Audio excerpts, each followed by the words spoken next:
opening.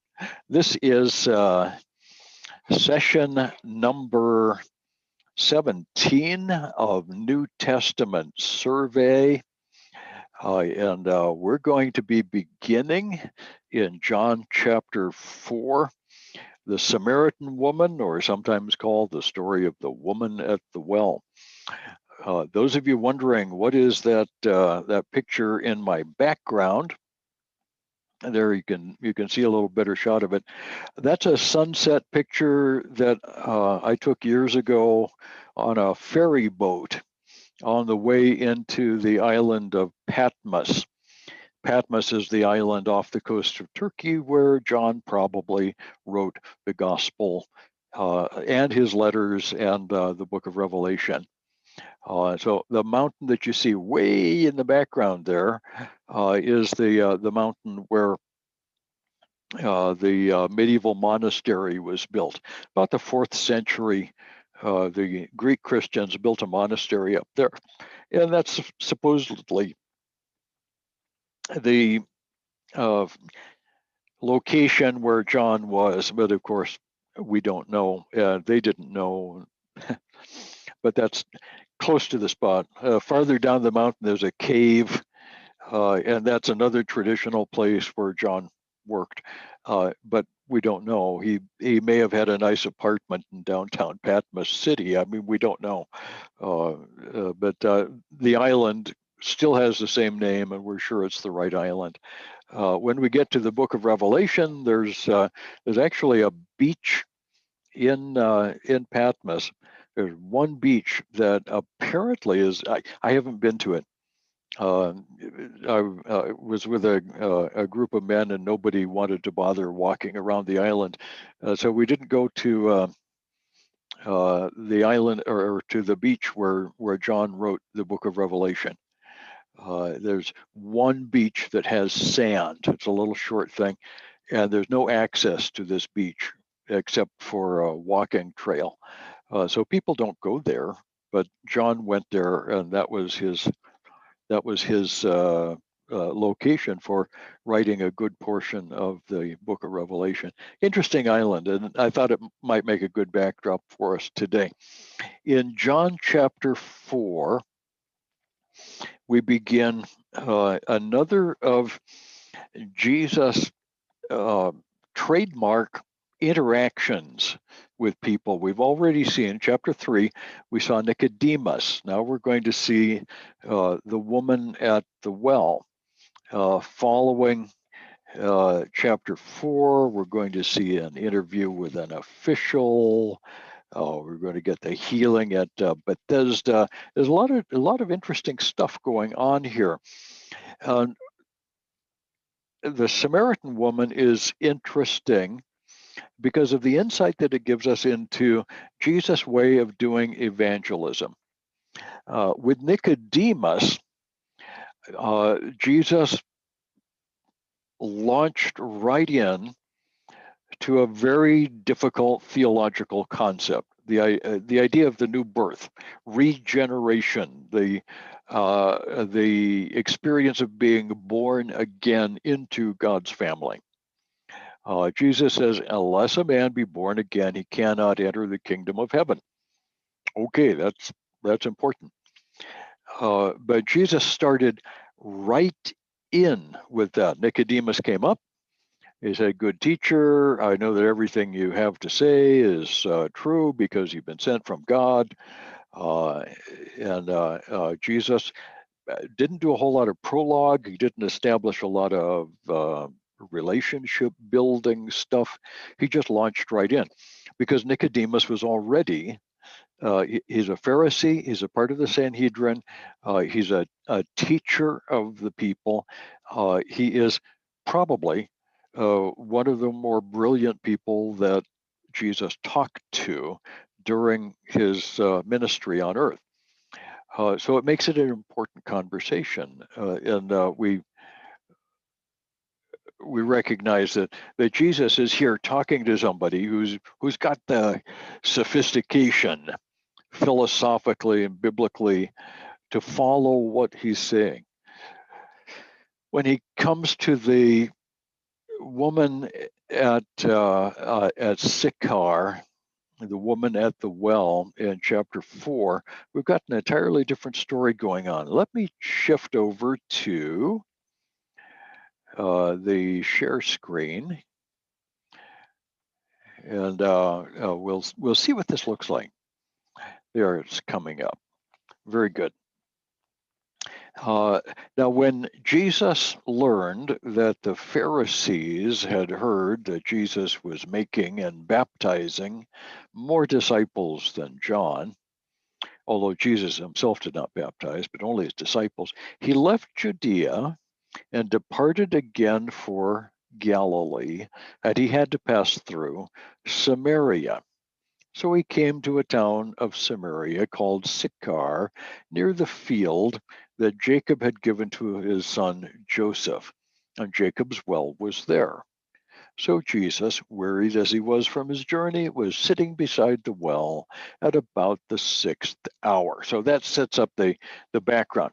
So Jesus has been in Judea and in Jerusalem. He's been with his disciples, baptizing followers in the Jordan River area in the south with John the Baptist, and has been baptizing even more than John, which is fascinating. And I've always wondered what this baptism was about. It's not a baptism of salvation. It doesn't seem to be a baptism to join the church. It may be a continuation of John the Baptist's baptism of identification with the righteous remnant. It's interesting. At any rate, his disciples were baptizing people. So he headed for the Galilee, and on the way between Jerusalem and the Galilee, there are really only 3 routes. You can walk way out of the way down by the Mediterranean Sea, but that really is the long way. And it's a long walk down. And then when you get all the way north, you've got to go up and over a set of mountains. You've got to go through a great big swamp and then come up the other side until finally you get to the Sea of Galilee area. Hardly anybody ever did that. It's a difficult trek. There is a route up the Jordan Valley, but it has the same problem. Long, difficult climb down, long walk through the desert, essentially, through the Jordan Valley. And then you come up very steeply up the other side into the Galilee. The most common route into the north was through Samaria. Verse 4 says he had to pass through Samaria. Now, Samaria is a city of the northern kingdom. This goes all the way back to our Old Testament survey. In 930 BC, the northern tribes separated themselves from the southern tribes. So you've got Judah, along with Simeon and some Levites in the south, and in the north, Benjamin and Ephraim and Manasseh, all of the 10 northern tribes. And the capital of the northern kingdom was first Shechem and later Samaria. And the whole region of that central hill country is called Samaria. As the Old Testament goes along, there's this division between north and south from 930 until 722. The Assyrian Empire conquered the northern kingdom in 722. The city of Samaria was burned, and the inhabitants of Samaria were driven into exile.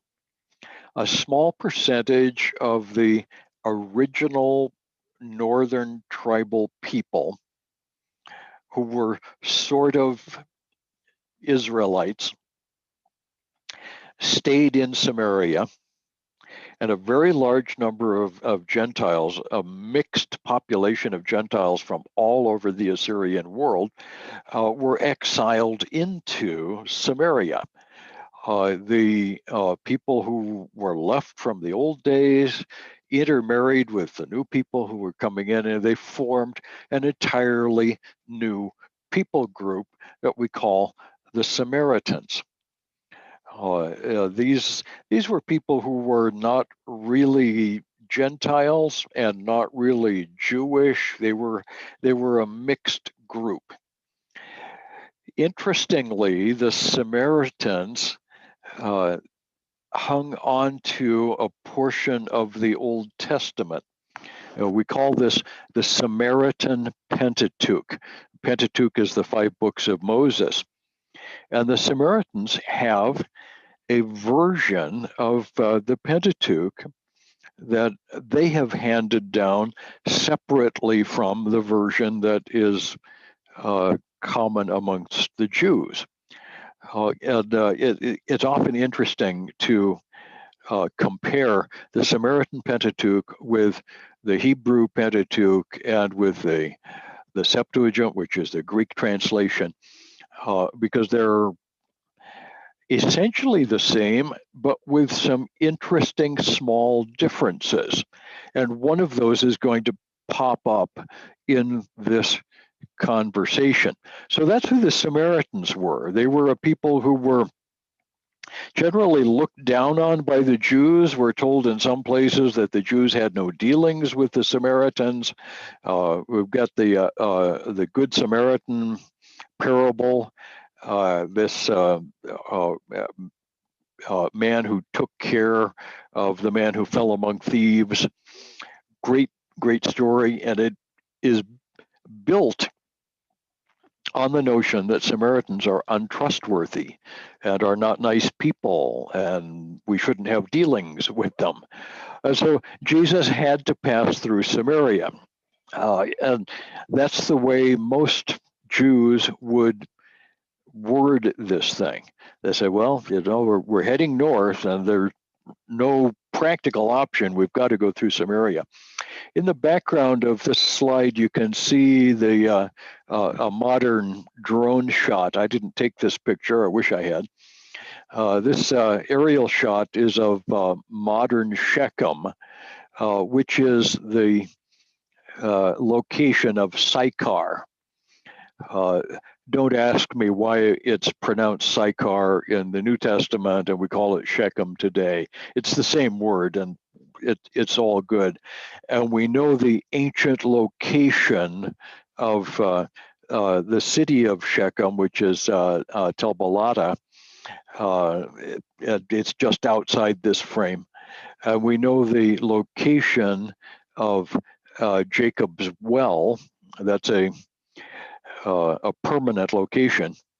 The Greek Orthodox Church has built a sanctuary over the top of this thing, and because it's Greek Orthodox and not Jewish, the place is still there. Joseph's tomb is very nearby. Okay, the field that Jacob had given to his son Joseph near Sychar, and Jacob's well. So all of these things are well known in biblical history, in Old Testament history, and we know that they were there in New Testament times. We can still find these places today. Joseph's tomb has been desecrated. Back in 2001, the local Arabs were really angry one day. And I've forgotten why they were really angry that particular day, but they are often really angry. And they decided that the way to feel better would be to kill people and break things. And so they ended up killing a couple of soldiers who were the guards at Joseph's tomb, and scaring away some local Jews who had come to worship there. And then they burned and desecrated the place, and it still has not been rebuilt to this day, and probably never will be. It's kind of sad, as there's a monument that has been there, and of course it's not a very big deal, but it's probably the real place. It's been desecrated and gone. It's sad. Anyway, all of this is historical. So he had to pass through Samaria, came to a town called Sychar, which is Shechem, with the field that Jacob had given to his son Joseph, where Joseph's tomb is located, and Jacob's well was there. So Jesus, wearied as he was from his journey, was sitting beside the well. At about the sixth hour makes it roughly noon, the middle of the day. And I can tell you that most of the year, Shechem gets hot in the summer, or gets hot. It's in the winter it can have snow, but this isn't winter. This is sometime after the Passover. This is probably summertime, and Jesus is on his way north, and he's been walking in the sun along the central hill country route. There was Jacob's well, and so Jesus, wearied as he was sitting there. It was about the sixth hour. Now I'm going to continue in my own Bible. That a woman from Samaria came to draw water, and Jesus said to her, "Give me to drink." And I suspect it was a little more complex than that. The Greek suggests, if you please, provide some water from the well, something like that. So he's being polite, but I would like a drink. And that's a perfectly normal thing to ask, but it's not normal for Jewish men to ask Samaritans in general, or a Samaritan woman particularly, for a drink of water from the well. That would involve a ritual uncleanness. So it's a fascinating thing all by itself. We get this story. Now, what is Jesus doing?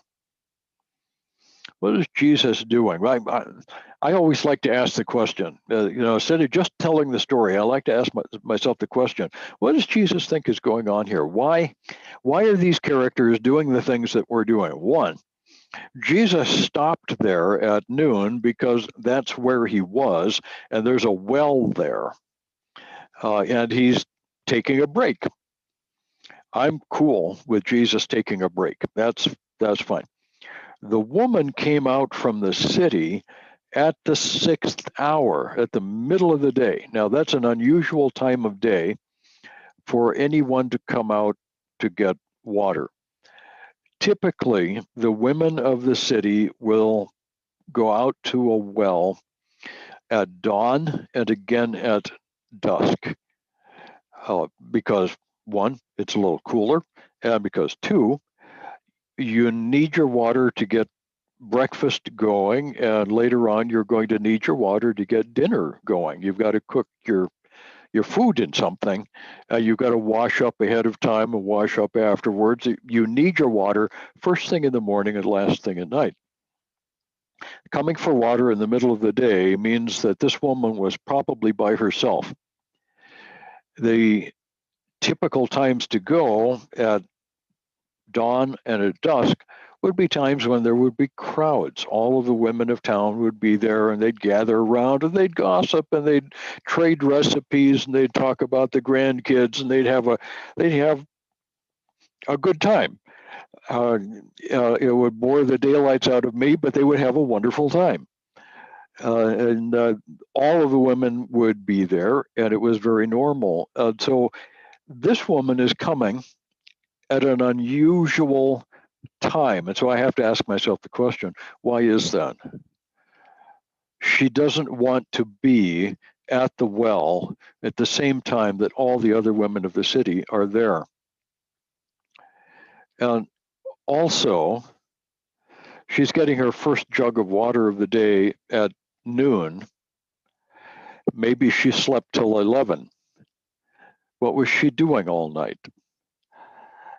We don't have to ask this question very stringently in order to get some answers that are not very pleasant to hear. This woman is probably a lady of what we used to call negotiable virtue. She was a lady of the night. She's most likely a prostitute. We don't know very much about her, but we do know that she's lonely. Later on, she's going to go in and speak to the men of the city. The women didn't like her. And most likely the reason is what obviously comes to mind. So a woman from Samaria came out to draw water, and Jesus said, "Give me a drink," for his disciples had gone away into the city to buy food. So Jesus was all by himself, which is, again, a fascinating thing. Jesus had apparently sent all of his guys, 12 disciples, into town to buy food. And food normally would consist of some bread and maybe a little something else. Maybe you'd be able to find some grilled vegetables. Maybe there would be some meat available. And you'd have your bread with whatever else was available. One man could have gone into town and gotten some bread and gotten some meat or vegetables, something to sop the bread in, and come back on out. Why did he send all 12? My wife asked a group of junior high girls years ago, "Why do you suppose Jesus sent all 12 into town at once to get food?" And the girls were agreed that Jesus must have sent them all in so that everybody could get exactly what he wanted. like they were all going to this fast food restaurant, and everybody would have a different order. They would be coming back out. There wasn't that much choice about things to eat. You get some pita bread. Maybe if you got really lucky, there'd be some hummus. And maybe if you got really lucky, you'd find some meat that had been grilled, chopped into little pieces. You eat it with the hummus on the bread. It's actually quite good. This is a very, very common Mediterranean meal, and it's also very, very simple and very predictable. That's what they would have had. It didn't take all 12. Jesus sent the 12 so that they wouldn't witness what he was doing here with the woman at the well. Now, that adds up another question. Where did the story come from? How did John get this story? The most likely answer is that Jesus told the story afterwards so that the guys would have their copy of the story. But another very possible source of the story is the Samaritan woman herself. I believe she becomes a part of the followers, the larger group, particularly the group of women who followed Jesus throughout most of the rest of his ministry. She's a fascinating character. Anyway, so give me to drink. His disciples had gone away, and the Samaritan woman said to him, "How is it that you, a Jew, ask for a drink from me, a woman of Samaria? For the Jews have no dealings with Samaritans." And Jesus answered her, "If you knew the gift of God, and who it is that is saying to you, 'Give me a drink,' you would have asked him, and he would have given you living water." Well, all by itself, that's a fascinating statement.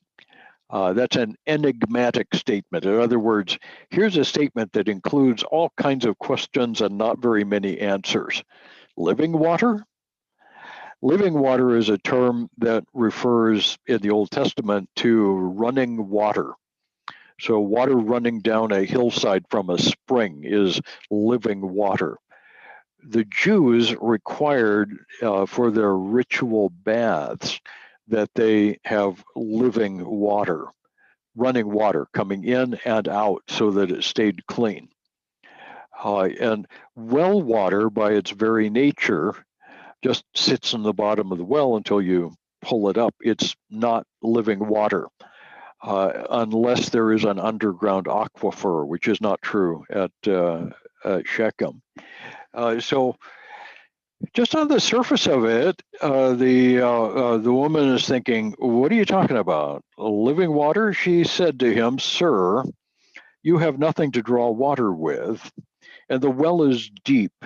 Where do you get that living water? Are you greater than our father Jacob? He gave us the well and drank from it himself, as did his sons and his livestock." So the woman knows her own history. She knows that she's a descendant of Jacob, our father Jacob, and here's the well. It's a very deep well, and you have to bring with your own container. The rope stays there, but the clay jug to dip with is brought by each person individually. So you didn't bring a jug. How are you going to get water? And Jesus said to her, "Everyone who drinks of this water will be thirsty again." Well, of course. That's why we come morning and evening to get more water. He goes on in verse 14, "But whoever drinks of the water that I will give him will never be thirsty again. The water that I will give him will become in him a spring of water welling up to eternal life." Jesus is preaching the gospel to this woman. And he's doing it in a way that kind of sneaks up on her. He didn't just launch in. Did you notice that? He started out exactly where she was.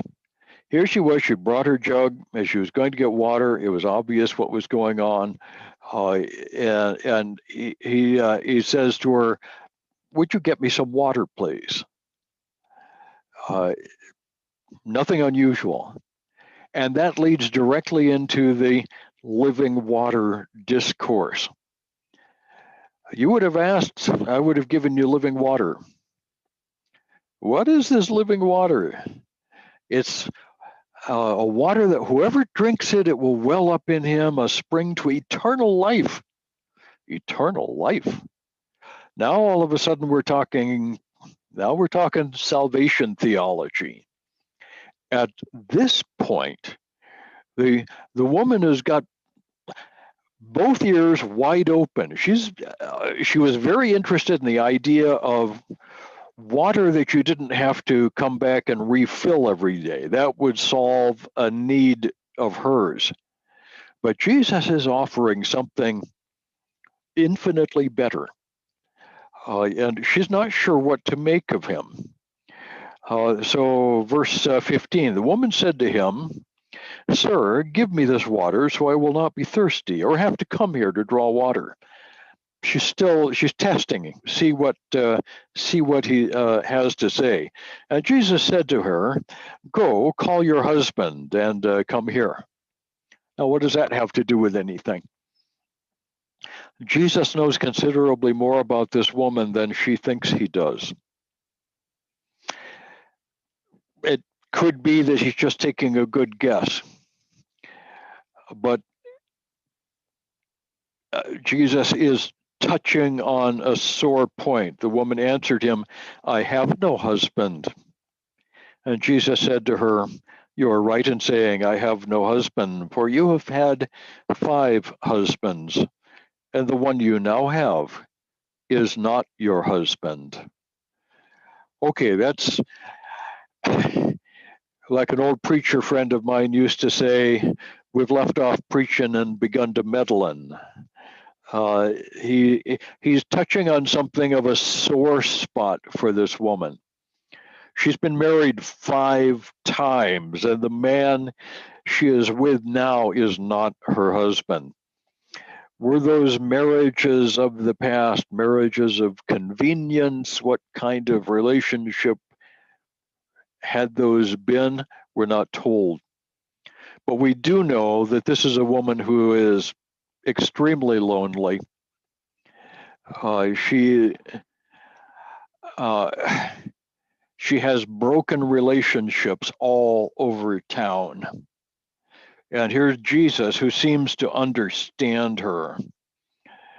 And the woman said to him in verse 19, "Sir, I perceive that you are a prophet. Our fathers worshipped on this mountain, but you say that in Jerusalem is the place that people ought to worship." Now, what is she doing here? She's trying to change the subject. Let's not talk about my husbands anymore.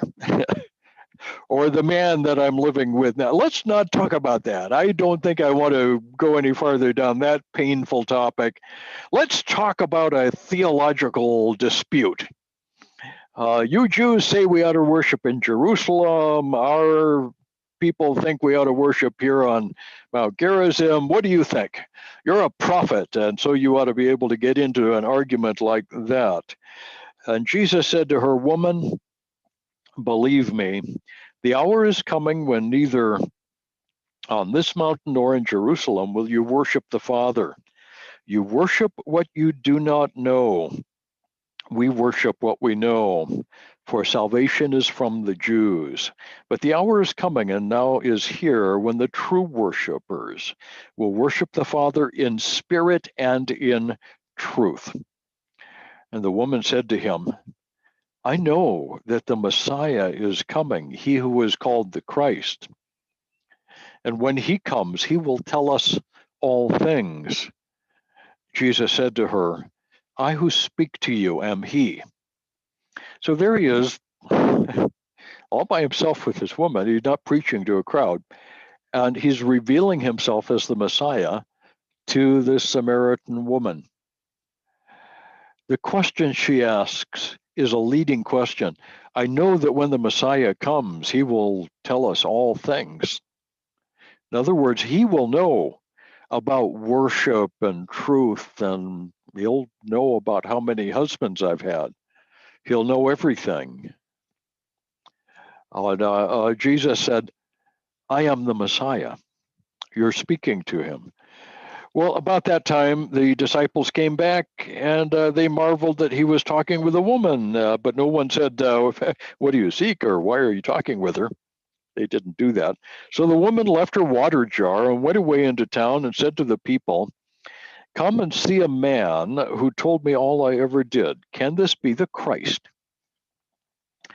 The woman became one of the first evangelists in the ministry of Jesus. This woman, very likely a prostitute, or at least a woman of irreputable reputation, has gone back into town and said, "I just met somebody who might be the Messiah. You really ought to come out and check this out." Evangelism for Jesus is such a natural and simple thing. To the theologically sophisticated, he begins with a theological discussion.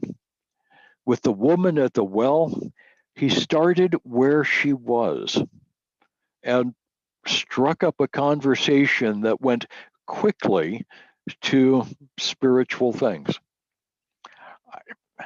I like that. I like that as a model. And I believe that that's a common model for us. We ought to look for opportunities to strike up conversations with people. We ought to look for the openings that people give us. When we're talking to people, they will often give us opportunities if we're listening. And then just talk about Jesus. Is he perhaps the answer to your problems? Come and see. Let's see what we can do with this. Maybe we can go somewhere. So the disciples came back, and meanwhile, the disciples were urging him, "Rabbi, eat." And the great line, verse 34, "My food is to do the will of him who sent me." And as he was getting ready for lunch, many Samaritans from that town believed. This is verse 39, because of the woman's testimony. And so when the Samaritans came to him, they asked him to stay, and he stayed for 2 days. Many more believed in his words. It all started with a single conversation with this woman. You don't know. You never know. God makes appointments for us. All we have to do is be there, be available, but it just happens. After this, we see the healing of an official son. We've seen this before. The important man at Capharnaum. Elsewhere, he's called a centurion, and his son is healed. Chapter 5 takes us on to another interesting character. This is the healing at the Pool of Bethesda. And the title of the chapter is Controversy in Jerusalem, because at the Sheep Gate, the pool is called Bethesda, or it's called a bunch of things, Gabbatha, and it's a number of things, with 5 roofed colonnades. It's really quite an impressive sight from an archaeological point of view. The photograph that I'm showing you here is the so-called Church of St. Anne. Now, St. Anne is traditionally the name of the Virgin Mary's mother. And the Bible doesn't give us a name for the Virgin Mary's mother. And what we don't know, we don't know. And it's important to know what we don't know, okay? And among the things that we don't know is the name of Mary's mom.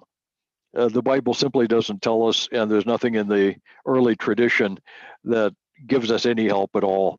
But in the Crusader era, the church in Jerusalem decided that they needed another building over the Pool of Bethesda, so they built this one, and they named it after St. Anne, the mother of Mary.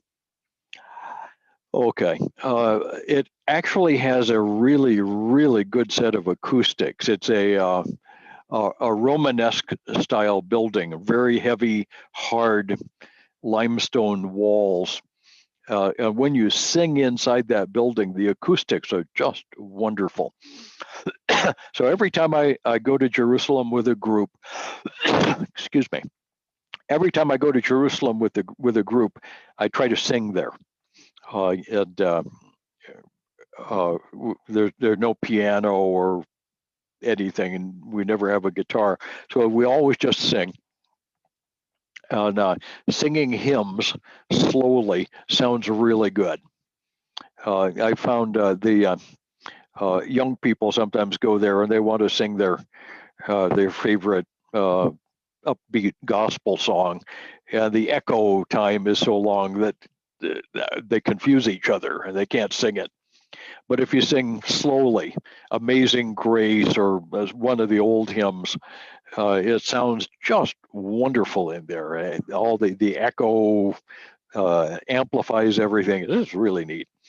And it sits over the top of this very, very large archaeological site. In the bottom of the photograph here, you can see a set of stairs and walkways. This goes down about 100 feet to 30 meters into the ground, down to the water level. And that's where the original pool was. And down in that pool, we find columns and arches and stairways, all kinds of stuff. It's a little difficult to piece it together. It hasn't been, let's say, it hasn't been properly excavated, but we do know this is the right place. This is the location that the Pool of Bethesda had to have been. So there it was. And we're told that there at the Sheep Gate, there lay a multitude of invalids, blind, lame, paralyzed, including a man who'd been invalid for 38 years. And when Jesus saw him lying there and knew he'd been there a long time, he said to him, "Do you want to be healed?" And the sick man answered, "Sir, I have no one to put me into the pool when the water is stirred up, and while I am going, another steps down before me. Okay, that tells us that there was a tradition that the water would be disturbed, the water would boil, or maybe somebody threw dry ice in the water. I don't know why the water would be disturbed once in a while. Perhaps a movement in the spring. I just don't know. But tradition was the water would be disturbed, and when that happened, the first guy to get in the water would be healed. Now, it's kind of a silly tradition, but the fact is, if you really believed a thing like that, you might actually feel better after you got in the water.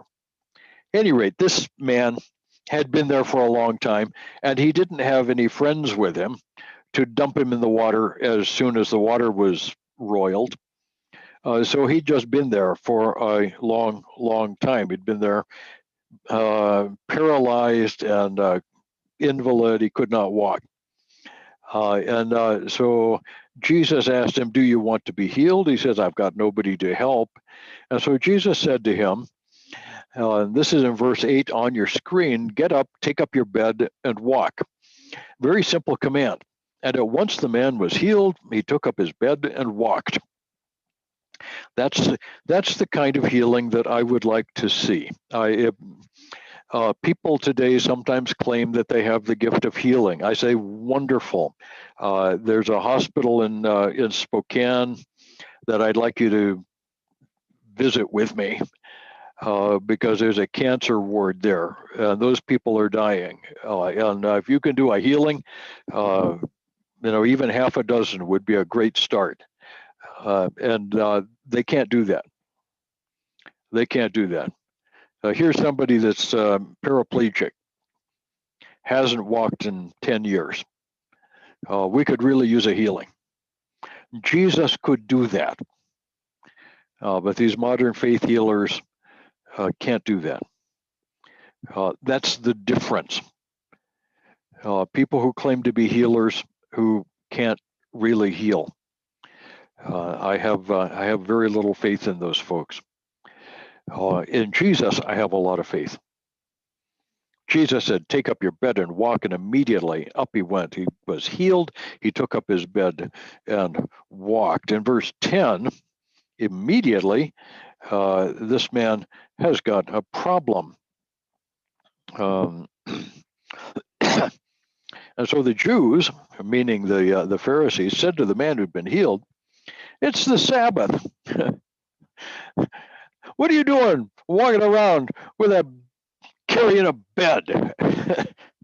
And let's not think of a great big bed frame with all the mattresses and stuff. It's just a pallet.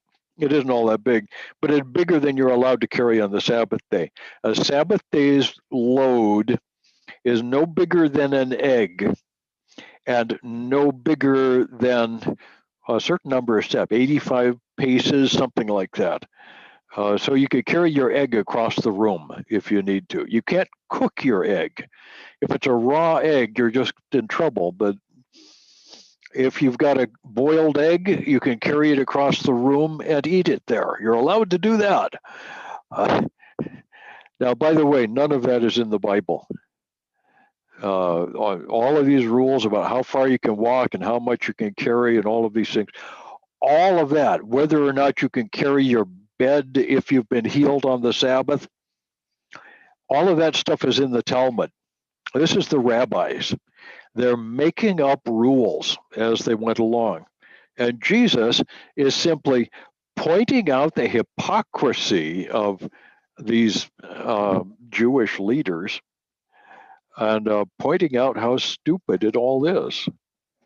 So Jesus said, "Take up your bed and walk." And once he took up his bed and walked, and the Jews said, "What do you think you're doing? It's the Sabbath." And he answered them, "The man who healed me is also the man who said, 'Take up your bed and walk.'" Well, they asked him, "Who's that? Who said, 'Take up your bed and walk'?" And the man who'd been healed didn't know who it was, for Jesus had withdrawn. There was a crowd in the place, and Jesus found him later on in the temple and said, "Ah, behold, you're well. Sin no more, that nothing worse may happen to you." The man went away and told the Jews that it was Jesus. He tattled. What a guy. And this is why the Jews were persecuting Jesus, because he was doing these things on the Sabbath. And Jesus answered them, "My Father is working until now, and I am working." And verse 18, this is why the Jews were seeking all the more to kill him. Not only because he was breaking the Sabbath, but because he was even calling God his own Father, making himself equal with God. We're going to see several places in the narrative where Jesus calls God his Father and makes himself equal with God. The Jews were not confused at all about what Jesus was claiming. The Jews understood full well that Jesus was claiming to be God, and that he was claiming to be the Son of God, that he was claiming deity for himself. Okay, that's all we're going to do in chapter 5. Let us go on to chapter 6. We've got some things going on: the authority of the Son, Jesus, and in chapter 6 we get the healing of the feeding of 5,000, which is the miracle that just like Moses feeding the people in the wilderness. The feeding of the 5,000 is recounted in all four Gospels. It's that big a deal. In verse 16, we see Jesus revealing himself there at the Sea of Galilee. And this is the Sea of Galilee in the background. Sea of Galilee is a very pretty place, about 200 meters below sea level. So it's ever so slightly saltier than fresh water. And people who swim in the Sea of Galilee find that they float better than they normally do. They just float up high. And when evening came, verse 16, his disciples went down to the sea, got into a boat, and started across the sea to Capernaum. And it was dark, and Jesus had not yet come to them. And the sea was rough because a strong wind was blowing. And when they had rowed about 3 or 4 miles, they saw Jesus walking on the sea and coming near the boat. They were frightened, but he said to them, "It is I, do not be afraid." Then they were glad to take him into the boat, and immediately the boat was at the land to which they were going. Okay, this is the story of the boat. We've got the other Gospels all have stories about walking on the water and about, particularly about Peter getting out. John doesn't include that, but here he is essentially demonstrating his deity. And this is going to lead into a very important conversation, what we call the bread of life discourse. Before we get there, I want to show you the boat that Jesus got into with his disciples. You think, oh, the Jesus boat. Yep. Place called Nafginisar. This is that same photograph. And this was taken in Israel at a kibbutz named Nafginisar. Nafginisar is a Hebrew name. It means the village of the Sea of Galilee. This is a model of a boat that was found about 40 years ago now, found in 1982 by some residents of the village of Nafginisar. The lake had been drained a bit. The engineers had drawn it down a little bit so that they could check on something. I don't know, engineers do things. And people would walk out onto the muddy bottom of the lake for quite a bit farther than they could go. And somebody found a piece of wood sticking up out of the mud. went and called an elder, and the elder looked at it and said, well, that's old. We need to call the archaeologist. The archaeologist came, and they began uncovering the remains of a first century boat. These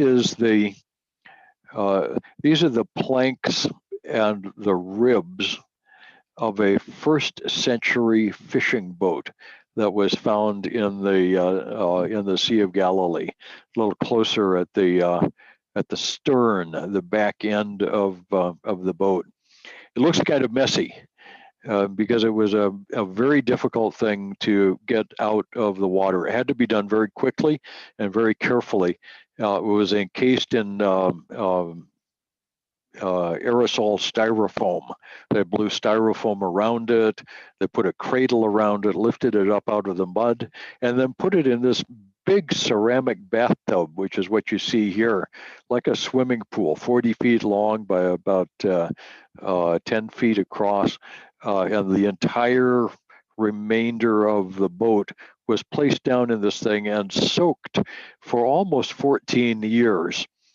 In a fluid that displaced the water and replaced it with a kind of silicone, a kind of chemical that makes the wood fibers hard. And here is the side of that boat on display today in the museum. And you can see the individual planks and the individual ribs. From one end, this isn't a very good picture because it's quite dark in the museum. It was about the best I could do. You can see that it's not perfect and even. Anybody who's been around a modern boatyard knows that this is not how the professionals build boats. This boat was built by the fishermen. This boat was built by people who were hungry and trying to make a living. They needed a fishing boat. They didn't need a pretty fishing boat. They didn't need a fishing boat made of the finest woods available. They looked for any wood that was available. There are, in fact, 27 different identifiable species of wood in this Galilean fishing boat. The ribs and the planks are hand cut from whatever wood was available by men who were not professional boat builders. Earlier, we see Jesus talking to the disciples, and he said to them, "Follow me, and I will make you fishers of men." I want you to understand clearly that Jesus was not suggesting that his followers needed to go out and add a new hobby, maybe buy a 500 euro fly rod and a case full of expensive equipment and go out and spend several hours on weekends catching fish. He was talking to fishermen who were willing to do whatever they needed to do in order to make life happen. These were the kind of men who built a fishing boat with whatever they had to work with.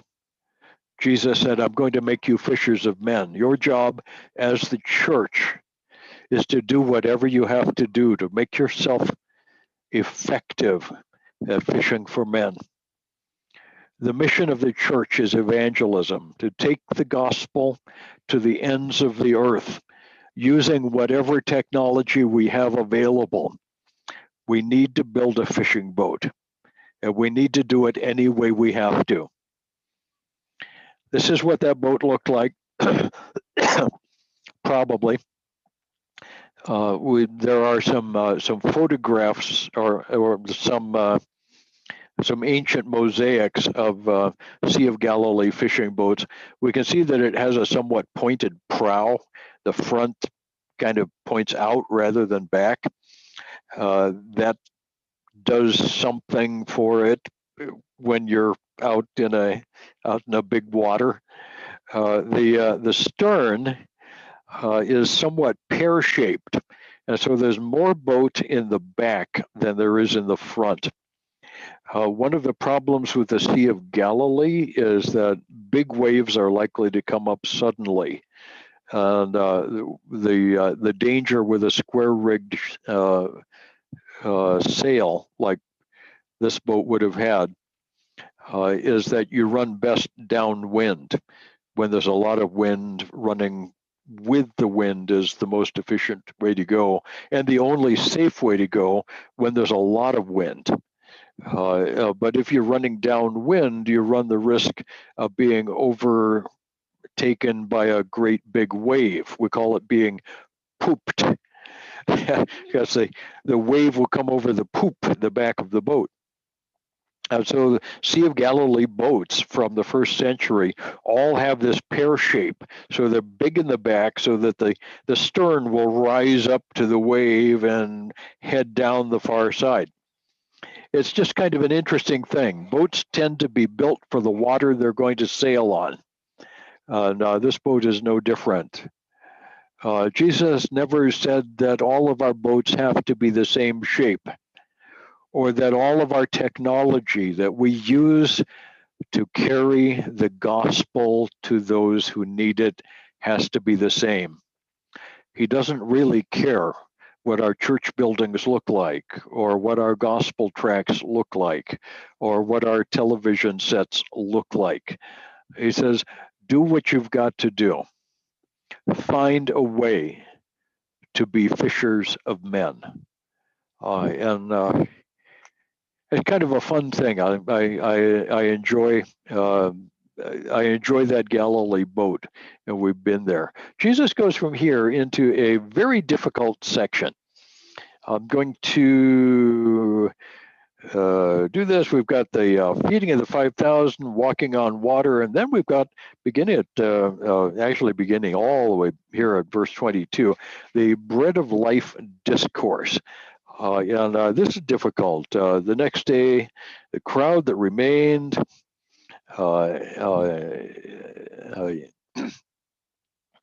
on the other side of the sea saw that there had only been one boat there, and Jesus hadn't entered the boat. There they were, other boats from Tiberias, and they went and found him. When they found him, verse 25, they said, Rabbi, how did you get here? Or when did you come here? And Jesus answered, truly, truly, you are seeking me not because you saw the signs, but because you ate your fill of the loaves and fishes, which is true. They'd been somewhat bribed. And Jesus understood that there are some people who are just here for the bread. So he gets into this. And they said to him, what must we do to be doing the works of God? And Jesus answered, this is the work of God, that you believe in him whom he has sent, which is a very interesting thing. What is the work that is required? Faith is required. You need to trust what I have said. So there's something that Jesus has already taught them. Believe that those things are true, and having believed that those things are true, begin to trust them enough to begin being obedient to me. That's the whole compound of faith, the whole complex of faith. And our fathers ate manna in the wilderness, verse 31. As it is written, he gave them bread from heaven to eat. Jesus said to him, truly, truly, I say to you, it was not Moses who gave you the bread from heaven, but my Father gives you the true bread from heaven. For the bread of God is he who comes down from heaven and gives life to the world. They said, Sir, give us this bread.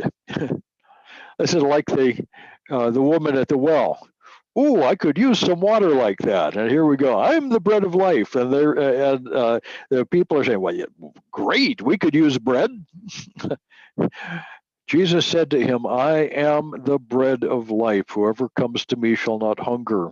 Whoever believes in me shall never thirst. There he is, he's tying the message together with what he's already preached at Samaria. He's taking them from where they were, hungry, wanting another meal. And Jesus takes them to where he needs them to be. Whoever believes in me shall never thirst. But I said to you that you have seen me, and yet you do not believe. And this story is going to go on. It becomes a little difficult. Jesus said, I'm the bread of life, verse 40. This is the will of my Father, that everyone who looks on the Son and believes in him should have eternal life. I'll raise him up at the last day. And they asked, what is he talking about, saying, I'm the bread of life? And they said, isn't this Jesus?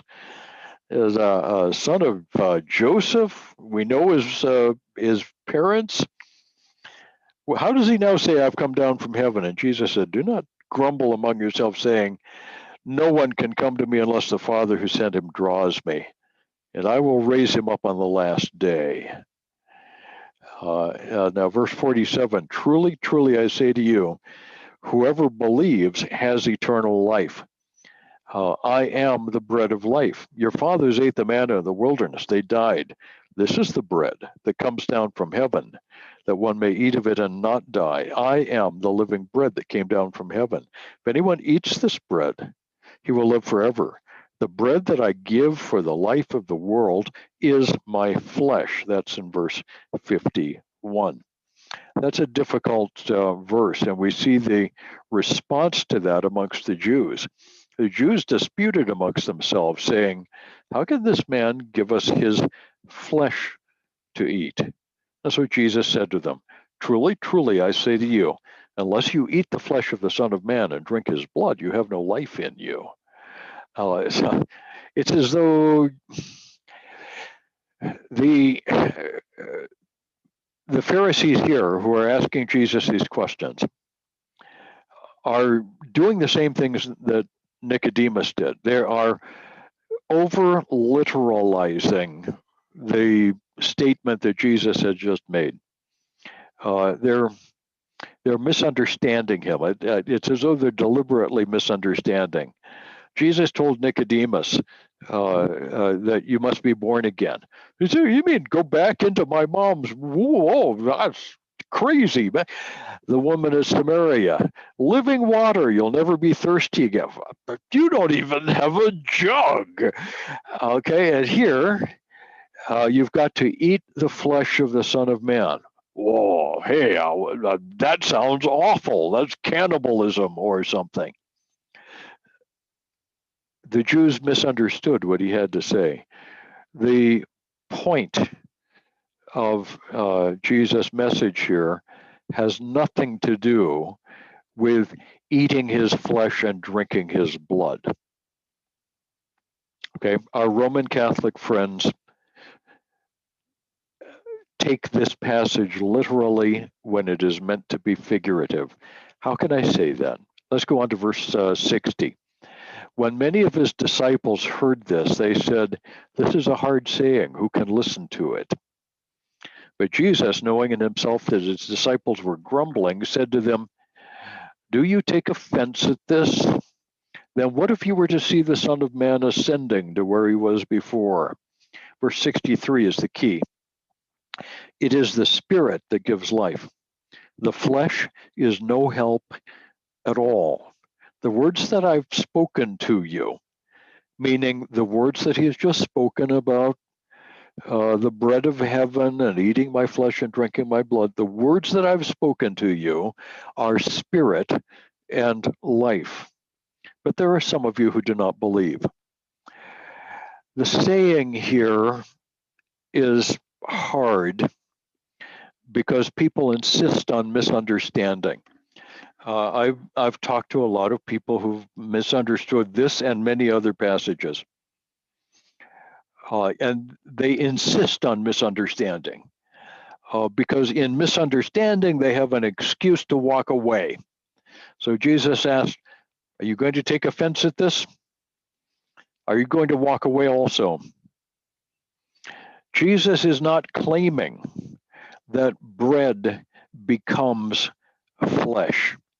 He is instead claiming that God himself took on flesh. The incarnation is the key to understanding the work of Christ. This is the point of the entire discourse. When Jesus says spirit and life, he's telling us how to understand this whole discourse. Well, who is the bread of life? Jesus. The source of life come down from heaven. And it's all about spirit and life in the human flesh of the Son of God. God has taken on flesh.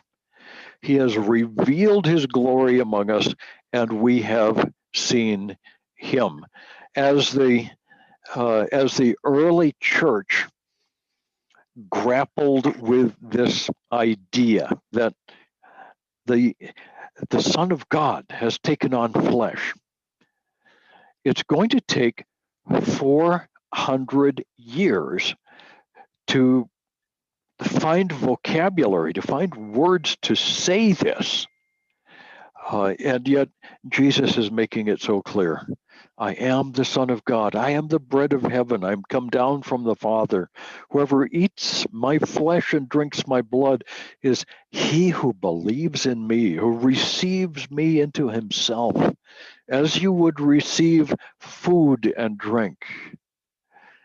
He who receives me by the power of the Spirit receives the life of God himself.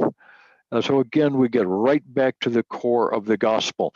In each of these discourses, Jesus is beginning with people where they are, carrying on a conversation that answers to their immediate need and to the need that fits for eternity. That's our job. As we go out into the world as fishers of men, our job is to see where people are, understand them where they are, meet them where they need to be met with the words that they need to hear. That's our job. It is not a hard job. With this bread from heaven, we're like beggars. We're like starving lepers who've discovered a source of bread. And we're just one beggar telling another beggar where the food is. Yes, it's over there. Come with me. See if you don't agree.